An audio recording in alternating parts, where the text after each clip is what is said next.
அன்பு உறவுகளே வணக்கம்.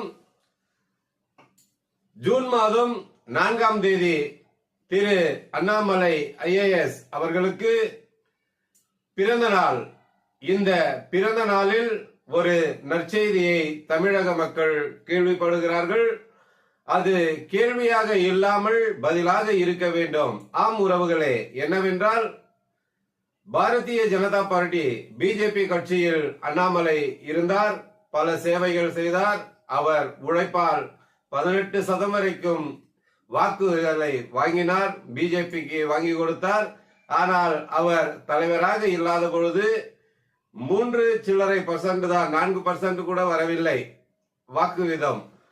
இப்பொழுது அவருக்கு என்னதான் அண்ணாமலை அவர்கள் உழைத்தாலும் அந்த உழைப்பிற்கு ஏற்ற பேரும் புகழும் இல்லை. அவர் மக்கள் சேவை செய்து கொண்டிருக்கிறார். சுயசேவா சங்கம் என்று ஒரு சங்கத்தை வைத்துக்கொண்டு அவர் அரசியலுக்கு வருவதற்கு முன்பு மிக சிறப்பாக தமிழக மக்களுக்கு எல்லாம் நல்லது செய்திருக்கிறார். இது பலரும் அறிவார்கள். அதை கண்டுதான் ஐஎஸ்ஆக இருந்த பொழுதிலும் இவர் ரிட்டையர்ட் ஆன பிறகு ரிட்டையர்ட் ஆகாமலே இவரே வாலண்டரியாக ரிட்டையர்ட் செய்து கொண்டு மக்கள் சேவைக்கு வந்திருக்கிறார் என்று பிரதமர் மோடி அவர்கள் தலைவர் பதவியை கொடுத்தார். தமிழகத்தில் மிக சிறப்பாக அவர் களப்பணியை ஆற்றி வந்த நிலையில் அவருக்காக ஒரு தனி கூட்டம் உள்ளது.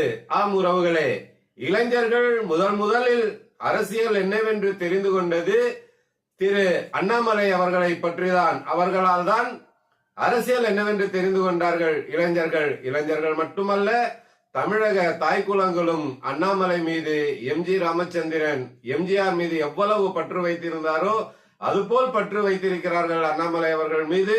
மிக விரைவில் திரு அண்ணாமலை IPS அவர்கள் கட்சியை தொடங்க வேண்டும், தமிழகத்தில் நல்லாட்சி தர வேண்டும், என்றென்றும் மக்களுக்காக உழைப்பவர், உழைத்துக் கொண்டே இருக்க வேண்டும். அதற்கு தமிழக மக்களின் ஆதரவு மீண்டும் மீண்டும் இருப்பதால் அண்ணாமலை அவர்கள் இந்த பிறந்த நாளில் அவர்கள் நல் செய்தியை சொல்ல வேண்டும் என்று அனைத்து ரஜினி ரசிகர்கள் சார்பில் தெரிவித்துக் கொள்கிறோம்.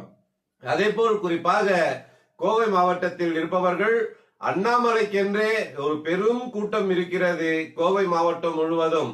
அவர்கள் தமிழகத்தில் உள்ள அனைத்து மாவட்டங்களோடு இணைந்து உரையாடி இருக்கிறார்கள். அண்ணாமலை வர வேண்டும் என்றுதான் சொல்லுகிறார்கள் தமிழக மக்கள். ஆகையால் திரு அண்ணாமலை அவர்களே, அனைத்து ரஜினி ரசிகர் சார்பிலும் உங்களுக்கு இனிய பிறந்த நாள் வாழ்த்துக்களை கூறிக்கொண்டு வெகு விரைவில் நீங்கள் புது கட்சியை துவக்க வேண்டும் என்று இறைவனை வேண்டி மீண்டும் உங்களுக்கு வாழ்த்துக்கள் கூறிக்கொண்டு மீண்டும் இனிய பிறந்த நாள் நல்வாழ்த்துக்கள் திரு அண்ணாமலை IPS அவர்களே. வாழ்க வளமுடன் நலமுடன். வாழ்க அண்ணாமலை, வாழ்க பாரதம். ஜெய் ஹிந்த்.